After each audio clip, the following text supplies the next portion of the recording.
त्याच्या निकालपत्राचं वाचन जे आहे ते तोंडी आम्ही ऐकलंय. त्याच्यामध्ये सन्माननीय कोर्टानं राजकीय वैमनस्य होतं ही गोष्ट मान्य केली मला नाही ते घेते आणि त्याच्यामध्ये राज्य सरकारच्या पोलिसांनी जो तपास केला त्या तपासामध्ये त्रुटी होत्या ही वस्तुस्थिती होती. कारण राज्य सरकारच्या पोलिसांवर त्यावेळेस माजी गृहमंत्री असलेल्या पद्मश्री पाटलाचा दबाव होता म्हणून माननीय उच्च न्यायालयात उच्च न्यायालयाच्या याचिकेतील आदेशाप्रमाणे इकडे वर्ग झाला होता आणि हा तपास सीबीआयकडे वर्ग होईपर्यंत साधारणतः 3 वर्षाचा कालावधी त्या ठिकाणी मध्ये गेला होता.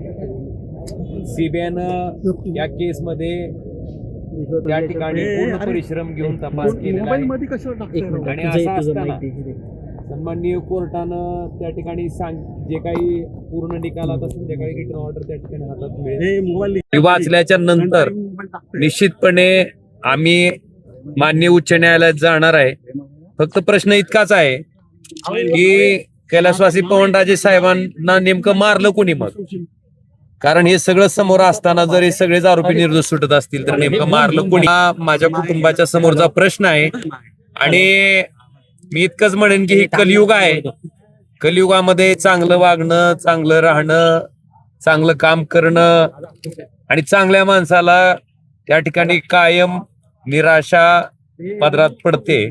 मला वाटतंय याचा प्रत्यय मला आज आला आणि निश्चितपणे मी कालपासूनही सांगतोय की मी माझ्या मतदारसंघात गेल्याच्या नंतर माझ्या सामान्य जनतेने त्या ठिकाणी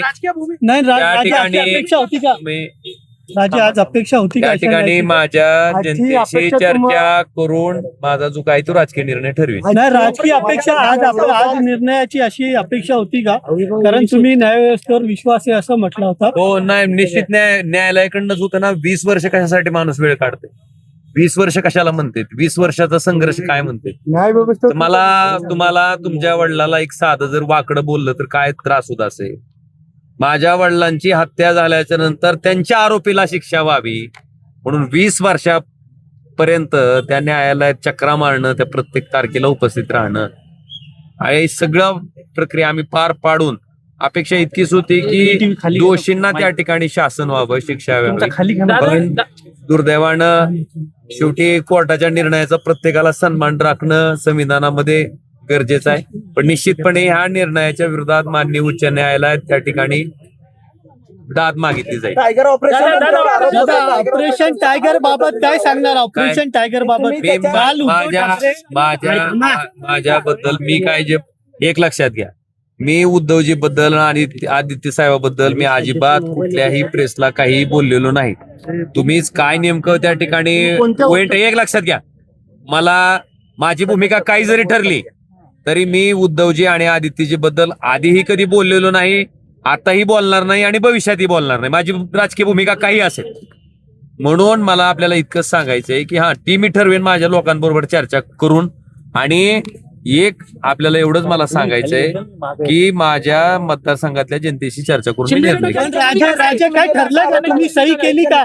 राजा तुम्ही सही केली आहे का? काय ठरलं का तुमचं? मग 2022 ला ज्यावेळेस सेना फुटली मग त्यावेळेस पण निकालासाठी मला जाता आलं असतं ना. काय बोलता? नाही राजे, पण सही केली आहे का आपण? काय आपल्याला सांगितलं ना, माझा निर्णय मी 2 दिवसानंतर घेणार आहे.